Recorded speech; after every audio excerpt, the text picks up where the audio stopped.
Hello, good morning बच्चों। दर्पण में हम लोग काफी चीजें खैर सीख चुके थे। जो लाइट वाला टॉपिक चल रहा था दर्पण में, इसमें दर्पण स्टार्ट किए थे हम लोगों ने। दर्पण से संबंधित कुछ परिभाषाएं हम लोग पढ़ रहे थे।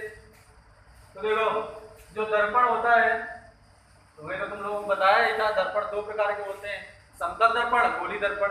यदि परावर्तक सतह हमारा क्या हो, समतल हो तो उसे समतल दर्पण कहते हैं। यदि परावर्तक सतह हमारा गोली हो तो उसे क्या कहते हैं, गोली दर्पण कहते हैं। तो गोली दर्पण जो होता है किसी खोखले गोले से काट कर बनाया गया होता है, ये हमने तुम लोगों को बताया था। जैसे मान लो कोई खोखला गोला है, इसे इतना काट दिया गया और इस तरह इसमें क्या कर दिया गया, पॉलिश कर दिया गया। हमेशा जो पॉलिश करेंगे दाएं साइड से ही करते हैं। और एक सतह इसका परावर्तक था तो क्या बन गया, गोली बन गया। परावर्तक सतह गोली है ना, इस वजह से गोली दर्पण कहते हैं। तो गोली दर्पण दो प्रकार के थे। गोली दर्पण कितने प्रकार के थे, मैं तुम लोगों को पहले ही बताया था कि दर्पण दो प्रकार का होता है, एक समतल दर्पण और दूसरा गोली दर्पण। ये गोली दर्पण जो बताया था हमने कितने प्रकार का, दो प्रकार का। एक बताया था क्या, उत्तल दर्पण, और दूसरा कौन सा, अवतल दर्पण। तो ये इस तरीके होगा। परावर्तक सतह यदि कैसा हो, उभरा हुआ हो, देखो परावर्तक सतह यदि दबा हुआ हो तो उसे अवतल दर्पण कहते हैं। परावर्तक सतह यदि उभरा हुआ हो तो उसे क्या कहते हैं, उसे उत्तल दर्पण कहते हैं। ये उत्तल दर्पण का क्लियर हो गया, ये उत्तल दर्पण को। अब एक बात और बेटा याद रखना, यदि हम कहते हैं वास्तविक, मतलब रियल इमेज की बात कर रहे हैं, वास्तविक प्रतिबिंब की बात कर रहे हैं, तो याद रखना किसकी बात कर रहे हैं, उत्तल दर्पण की बात कर रहे हैं। और यदि हम आभासी प्रतिबिंब की बात करते हैं, आभासी वर्चुअल इमेज की बात कर रहे हैं, तो याद रखना किसकी बात कर रहे हैं, अवतल दर्पण की बात कर रहे हैं। जहां पर भी हम आभासी शब्द बोलेंगे याद रखना वो अवतल दर्पण,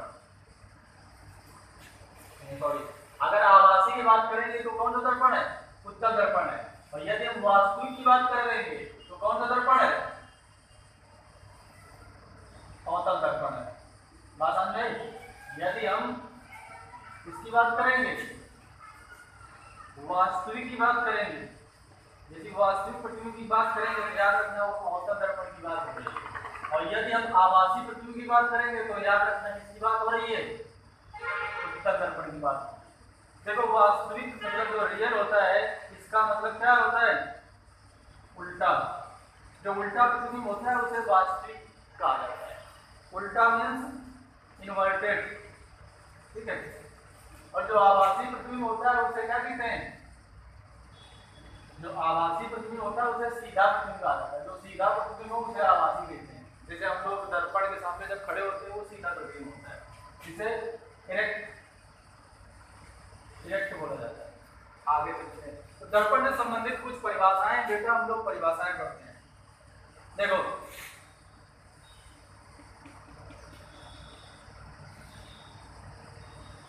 ये उत्तल दर्पण, ये अवतल दर्पण हो गया, और इधर तुम्हारा क्या, और पाउस करके अपना तुम लोग नोट करके लेना, बाकी हम तुम्हें नोट्स पहले भेज चुके थे। देखो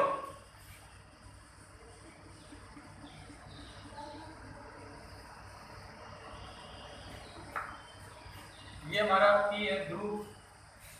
देखो ये गोले से काटा गया था तो गोले का जो केंद्र होगा वो दर्पण का केंद्र होगा, ठीक है।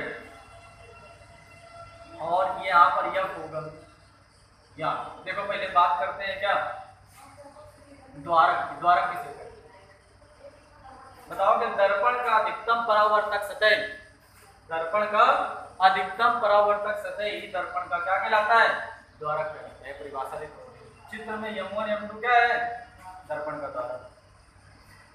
मैक्सिमम रिफ्लेक्टेड जो सरफेस एरिया होता है मिरर का वही क्या होता है, एपर्चर होता है। तो दर्पण का द्वारक की परिभाषा हो गई। अब ध्रुव की बात करते हैं, ध्रुव किसे कहते हैं, आगे डालोगे ध्रुव। बताओ कि दर्पण का जो मध्य बिंदु होता है वो दर्पण का क्या कहलाता है, दर्पण का ध्रुव कहलाता है। Mid point of mirror is called pole. बात करते हैं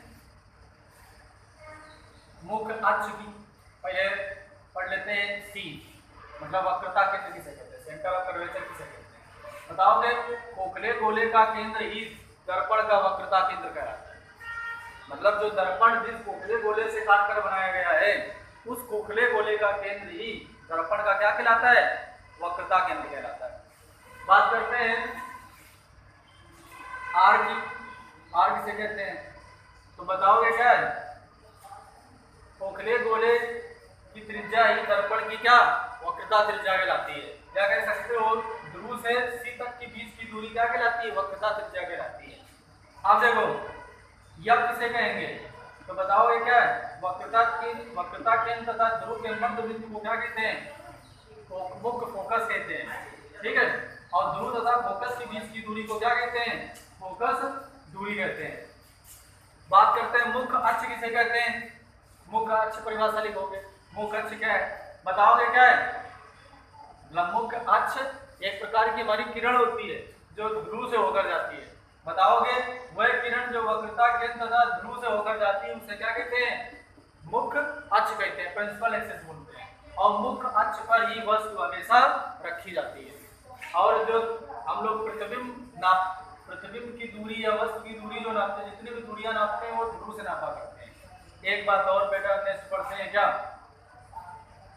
बात करते हैं, जिसे फोकस बताया था हमने सी तथा पी के बीच जो मध्य बिंदु होता है, सी तथा पी का जो मध्य बिंदु होता है उसे क्या कहते हैं, मुख्य फोकस कहते हैं। इसकी दूसरी परिभाषा भी लिख सकते हो, बताओगे क्या है, मुख्य अक्ष के समांतर जाने वाली किरण परावर्तन के पश्चात जिस बिंदु से होकर गुजरती है उसे क्या कहते हैं, मुख्य फोकस कहते हैं।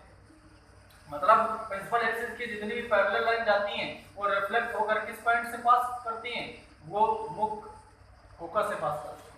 बात समझ गए, देखो तो ये एक्चुअल में ऐसा होता है, मतलब ये रियल में ऐसा हो रहा है। अगर हम कहते हैं ऐसा आवाज होता है तो याद रखना किसकी बात कर रहे हैं, जितनी भी परिभाषाएं थी ये सब एक्चुअल अगर कहते हैं तो याद रखना वो अवतल दर्पण की बात कर रहे हैं। अगर अपीयर हो रहा है ऐसा आभास हो रहा है तो किसकी बात कर रहे हैं, वो हम बात कर रहे हैं किसकी, तुम्हारे उत्तल दर्पण की बात कर रहे हैं। एक आता है फोकस तल, जो फोकल प्लेन है ये देखो क्या होता है, बताओगे क्या है, वह तल, कौन सा तल, वह तल जो मुख्य फोकस से होकर गुजरता है, जो मुख्य फोकस से होकर गुजरता है तथा मुख्य अक्ष के लंबवत होता है उसे क्या कहते हैं, फोकस तल कहते हैं। तो ये इतनी परिभाषाएं थी हमारी। अब बात करते हैं प्रतिबिंब बनाने वाली जो हमारी किरणें हैं, ये हमने इससे पहले बता दिया था, रिवीजन के तौर पर हमने तुम लोगों को बता दिया है ताकि रिवाइज भी करते रहो। अब देखो क्या है, बात करते हैं प्रतिबिंब बनाने वाली किरणें। प्रतिबिंब बनाने वाली हमारे पास 3 किरणें होती हैं। प्रतिबिंब बनाने में वैसे किरणें तो बहुत सारी हैं, लेकिन जिनसे प्रतिबिंब बन जाए हम लोगों को इन्हीं किरणों को पढ़ना है। जिसे बात करते हैं नंबर 1 किरण क्या है, मुख्य अक्ष के समांतर जाने वाली किरण।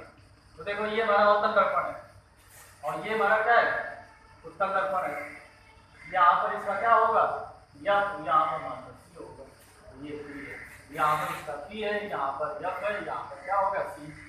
तो देखो मुख्य अक्ष के समांतर होकर जाने वाली किरण, देखो मुख्य अक्ष के समांतर जा रही है, मुख्य अक्ष के समांतर जाने वाली किरण परावर्तन के पश्चात, दर्पण से परावर्तन के पश्चात जिस बिंदु से होकर गुजरती हैं अथवा प्रतीक होती है। प्रतीक सब हमने बताया था उत्तल दर्पण का आभास होता है, और एक्चुअल अगर बात करें तो अवतल दर्पण।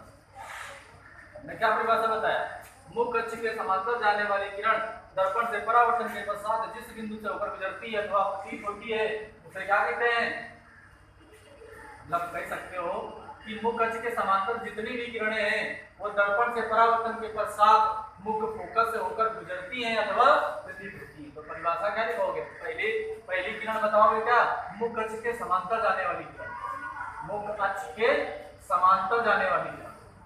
तो बताओगे जो किरण मुख्य अक्ष के समांतर जाती है दर्पण से परावर्तन के पश्चात मुख्य फोकस से होकर गुजरती है अथवा प्रतीत होती है। गुजरती है तो मतलब एक्चुअल, मतलब अवतल दर्पण, तो प्रतीत होती है तो मतलब क्या है, एपियर मींस उत्तल दर्पण। ये पहली किरण हो गई। दूसरी किरण बताओगे क्या है, मुख्य फोकस से होकर जाने वाली, किससे किरण जाने वाली, कौन सी किरण, जो मुख्य फोकस से होकर जाएगी। तो देखो जो मुख्य फोकस से जाएगी तो क्या होगा, जैसे ये यूज बन जाएगी, ये मुख्य फोकस से गई, दर्पण से परावर्तन के पश्चात क्या हो जाती है, मुख्य अक्ष के समांतर हो जाती है। तो ये देखो डायरेक्शन चेंज कर दो, तो बताओगे जो किरण मुख्य फोकस से होकर गुजरती है दर्पण से परावर्तन के पश्चात मुख्य अक्ष के समांतर हो जाती हैं। बात समझ गए? अगर इसके लिए बताना है तो बताओगे जो किरण मुख्य फोकस से हुई आती हुई प्रतीत होती हैं वो दर्पण से क्या है परावर्तन के पश्चात मुख्य अक्ष के समांतर हो जाती है। ये दोनों के लिए हो गया। तीसरी किरण होती है कौन सी? जो वक्रता केंद्र से जाए। देखो नेक्स्ट तीसरी जो किरण है जो वक्रता केंद्र से होकर जाएगी, जैसे ये है हमारा सी है। देखो मुख्य वक्रता केंद्र से होकर जाने वाली किरण दर्पण से परावर्तन के पश्चात वो पुनः उसी माध्यम में वापस लौट जाती है या प्रतीत होती है। अगर इसका अगर बनाया जाए तो इस तरीके बन जाएगा। मान लो सी है, ये ऐसा फील हो रहा है कि वक्रता केंद्र की तरफ जा रहे हैं तो टकरा कर क्या है वापस वैसे ही वापस लौट जाए। तो ये हमारी तीन किरण थी। तो प्रतिबिंब बनाने वाली ये तीन किरणें होती हैं और प्रतिबिंब बनाने के लिए तो ये हमारी तीन किरण है। इन तीन किरणों में से किसी एक किरण का यूज होकर क्या बनता है प्रतिबिंब बनता है। कभी पहली दूसरी किरण यूज हो जाएगी, कभी दूसरी और तीसरी यूज हो जाएगी। इस तरीके क्या बनेंगे हमारे वस्तु का क्या बन जाएगा प्रतिबिंब बन जाएगा। अब देखो हमारा प्रतिबिंब तो बन चुका। मान लो प्रतिबिंब अगर बनाना है तो दर्पणों द्वारा बनाएंगे। तो आप हेडिंग लिखोगे क्या दर्पणों द्वारा प्रतिबिंब का बनना। दर्पणों द्वारा किसका प्रतिबिंब का बनना। तो इसमें पहला दर्पण लिख लेना क्या उत्तल दर्पण द्वारा प्रतिबिंब का बनना। उत्तल दर्पण द्वारा प्रतिबिंब का बनना। देखो उत्तल दर्पण द्वारा प्रतिबिंब कैसे बनाएंगे तो पहले उत्तल दर्पण बनाओ। हेडिंग डाल देना उत्तल दर्पण द्वारा प्रतिबिंब बनना। देखो यहाँ पर कहीं इसका सी होगा, यहाँ पर कहीं इसका एफ होगा। ठीक है। और वस्तु हमेशा याद रखना किधर रखते हैं बाएं साइड रखी जाती है, लेफ्ट साइड ही हमेशा वस्तु को रखते हैं। और वस्तु देखो उत्तल दर्पण के सामने वस्तु तुम कहीं पर भी रख दो अर्थात प्रत्येक सिचुएशन के लिए प्रत्येक स्थिति के लिए उसका जो प्रतिबिंब होगा। देखो मुख्य अक्ष के समांतर जाने वाली किरण मुख्य अक्ष के समांतर जाने वाली किरण कहां से जाती हुई प्रतीत होगी मुख्य फोकस से होकर जाती हुई प्रतीत होगी। और वक्रता केंद्र से जाने वाली किरण वो क्या है बिना विचलित हुए जैसे जाएगी वैसे टकरा कर वापस आ जाएगी। जहां पर दो किरणें एक दूसरे को काटती वहीं पर वस्तु का प्रतिबिंब बनता है। यहाँ पर काट दिया तो यहाँ पर वस्तु का क्या बन गया प्रतिबिंब बन गया। मान लो ओ डैश वस्तु का इसका प्रतिबिंब क्या बन जाएगा आई आई डैश बन जाएगा। इस प्रकार तुम कह सकते हो वस्तु की प्रत्येक स्थिति के लिए। कहने का मतलब है उत्तल दर्पण द्वारा प्रतिबिंब की स्थिति केवल एक होती है। वस्तु तुम कहीं पर भी रखो उसका जो प्रतिबिंब बनेगा दर्पण के पीछे P और F के बीच बनेगा। P माने ध्रुव, F माने फोकस, फोकस के बीच बनेगा। तो मतलब क्या समझ में आया? कह सकते हो वस्तु वही वस्तु O डैश है लिखोगे। माना वस्तु O डैश है जो उत्तल दर्पण के सामने कहीं पर भी रखी हुई है। ठीक है। मुख्य अक्ष के समांतर जाने वाली किरण मुख्य फोकस से हो जाती प्रतीत होती है तथा वक्रता केंद्र से जाने वाली किरण बिना विचलित हुए सीधे निकल जाती है। इस प्रकार दोनों किरणें एक दूसरे को आई डैश के ऊपर काटती हैं। इस प्रकार कह सकते हो ओ डैश वस्तु का ये लिखना है। इस प्रकार ओ डैश वस्तु का प्रतिबिंब आई आई डैश दर्पण के पीछे P और F के बीच में आभासी सीधा तथा वस्तु से छोटा बनता है। ये देखो प्रकृति है। प्रकृति क्या बताओगे वस्तु से छोटा आभासी सीधा और दर्पण के पीछे बनता है। तो प्रकृति भी हो गई साइड भी हो गई। ठीक है स्थिति भी हो गई। तो ये हमने पढ़ लिया उत्तल दर्पण द्वारा प्रतिबिंब बनना ये एक स्थिति थी। अब हम लोग कल पढ़ेंगे क्या अवतल दर्पण द्वारा प्रतिबिंब का बनना। हेडिंग डालोगे क्या अवतल दर्पण द्वारा प्रतिबिंब का बनना। अब वो तुम्हें बताएंगे अवतल दर्पण द्वारा प्रतिबिंब बनने की 6 स्थितियां होती हैं। अब वो 6 स्थितियां पढ़ने के लिए तुम्हें कल का इंतजार करना पड़ेगा। ठीक है।